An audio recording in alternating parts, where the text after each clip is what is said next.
दोस्तों नमस्कार, एक बार फिर हाजिर हो दोस्तों central government employee latest news के साथ। जी हाँ दोस्तों, हम बड़ी खुशखबरी की बातें कर रहे हैं। 45 दिनों की नई छुट्टी की घोषणा हुई है सेंट्रल गवर्नमेंट एम्प्लॉय, सरकारी और इसमें प्राइवेट वर्ड की भी चर्चा की गई है, यानी सरकारी और प्राइवेट दोनों तरह के कर्मचारियों के लिए। और इसका नाम है दोस्तों पेरेंट केयर लीव। आज हम इसी विषय पे इस वीडियो में चर्चा करने जा रहे हैं दोस्तों। अब आप अपने बुजुर्ग माता पिता की देखभाल के लिए कर्मचारियों को विशेष छुट्टी मिलने का रास्ता खुल सकता है। हाल ही में पेरेंट्स केयर लीव से जुड़ा एक गजट नोटिफिकेशन और बिल चर्चा में आया है। क्या है यह पेरेंट केयर लीव, किसे मिलेगा इसका लाभ, कितने दिनों की छुट्टी मिलेगी, क्या पूरी सैलरी मिलेगी या पैसे कटेंगे, और क्या यह नियम अभी से लागू हो गया है या कब से लागू हो। आज की इस वीडियो में हम पेरेंट केयर लीव नोटिफिकेशन की पूरी जानकारी आसान भाषा में समझेंगे, इसलिए वीडियो को अंत तक आप जरूर देखें। और चलिए अब हम स्टार्ट करते हैं आज के इस वीडियो में।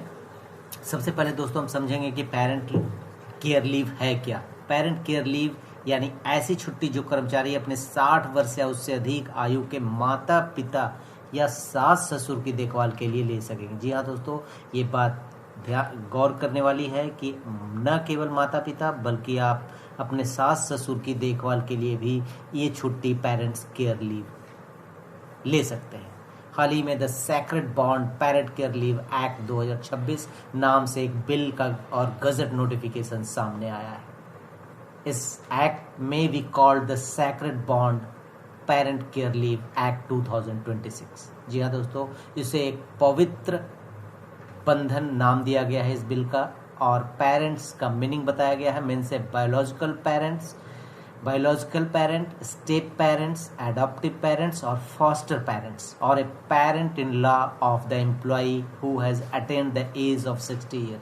जी हाँ दोस्तों, पेरेंट्स का जो एग्जाम्पल जो बताया गया है उसका मीनिंग है ए बायोलॉजिकल जो उसका अपना सगा बाप, स्टेप सौतेला बाप, एडॉप्ट किया हुआ फादर, और फोस्टर पेरेंट यानी लालन पालन करने वाले पेरेंट्स, और साथ में पेरेंट्स इन लॉ को भी शामिल किया गया है। तो पेरेंट्स का डेफिनेशन है, आप अपने माता पिता या सास ससुर के लिए भी पेरेंट्स केयर लीव ले सकते हैं, वो भी 45 दिन का। क्या है इसकी शर्तें?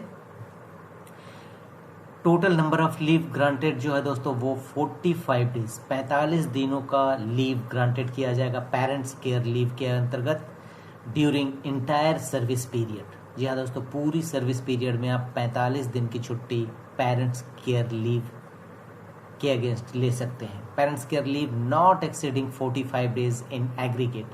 पूरी छुट्टियों को मिलाने के बाद पेरेंट्स केयर लीव को आप 45 दिन से ज़्यादा नहीं ले सकते हैं for attending to the medical health and well being needs of his parents. Parents के स्वास्थ्य के लिए आप एक पेरेंट्स केयर लीव 45 दिन का पूरे सर्विस पीरियड में ले सकते हैं, और एक बार में ये 45 दिन से ज़्यादा नहीं हो सकता है।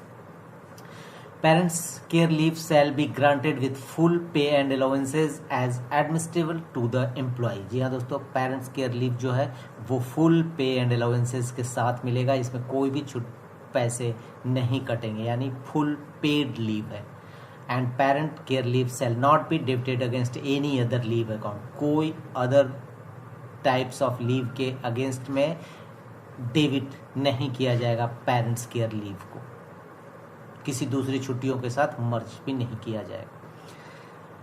दूसरा, the entitlement under this section shall be a one time और aggregate entitlement during the entire period of service and shall not be encashable. जी हाँ दोस्तों, ये पेरेंट्स केयर लीव जो हुआ वो वन टाइम भी हो सकता है और aggregate entitlement during the entire period of service and shall not be encashable. इस लीव को आप इनकैश नहीं कर सकते हैं, या पूरी सर्विस के पीरियड में आपको 45 दिन मिल सकता है, आइदर वन टाइम और एग्रीगेट इंटाइटलमेंट, यानी पूरे छुट्टी को मिला के 45 दिन, या वन टाइम आप 45 डेज ले सकते हैं, लेकिन इसको इनकैश नहीं कर सकते हैं आफ्टर रिटायरमेंट।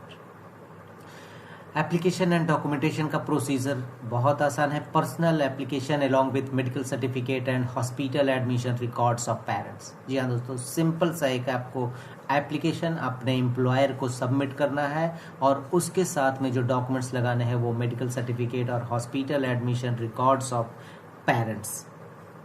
तो अपने माता पिता का हॉस्पिटल संबंधी रिकॉर्ड आपको साथ में लगाना पड़ेगा जब आप छुट्टी का एप्लीकेशन आप अपने बॉस को डालते हैं। तो in case of emergency an employee may proceed on parent care leave without prior sanction. अगर कोई इमरजेंसी है तो आप बिना प्रायर सैंक्शन के भी ये छुट्टी ले सकते हैं, लेकिन आपको जो डॉक्यूमेंट्स है वो with in 7 working days from the commencement of such leave, ये छुट्टी स्टार्ट होने के 7 दिन के अंदर आपको डॉक्यूमेंट्स, मेडिकल डॉक्यूमेंट्स सबमिट करना पड़ेगा। अगर आप इमरजेंसी में छुट्टी जा रहे हैं तो आप विदाउट प्रायर सैंक्शन भी जा सकते हैं।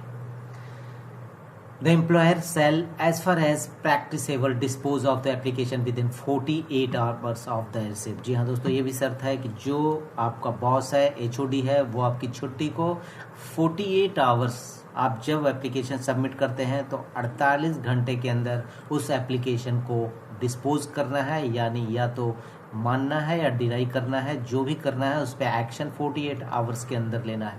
Provided that where leave is refused on account of exigency of service, the reason for such refusal shall be recorded in writing and communicated to the employ. जी हाँ दोस्तों, अगर ये छुट्टी आपका HOD, आपका बॉस अगर रिजेक्ट करता है तो उसको ये रिफ्यूजल राइटिंग में देना होगा और communicated to the employee, employee को बताना होगा कि सर्विस की ज़रूरत के आधार पे आपको छुट्टी नहीं दी जाती, वर्बल ऑर्डर से नहीं काम चलेगा, उसको रिटन में छुट्टी को रिफ्यूज करना होगा।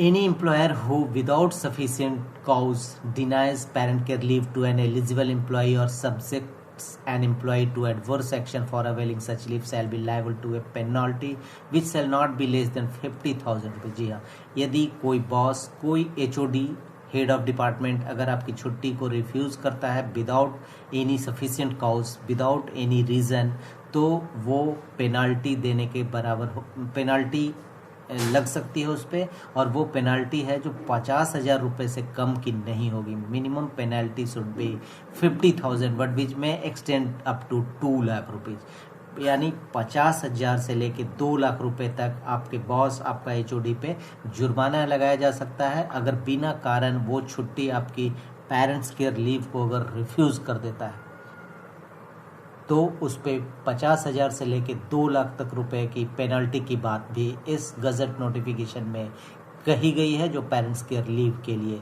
जारी हुआ है।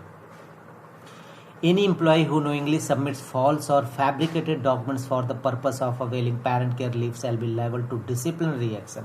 यदि कोई एम्प्लॉई अगर पेरेंट्स केयर लीव के लिए अगर duplicate forge documents, fabricated documents अगर सबमिट करता है, झूठी मेडिकल रिपोर्ट अगर एप्लीकेशन के साथ सबमिट करता है और ये बाद में अगर जानकारी मिलती है तो उस पर डिसिप्लिनरी एक्शन भी लिया जा सकता है और उसको इसके बदले में जो salary and allowances drawn during such leave, इस पीरियड में अगर जो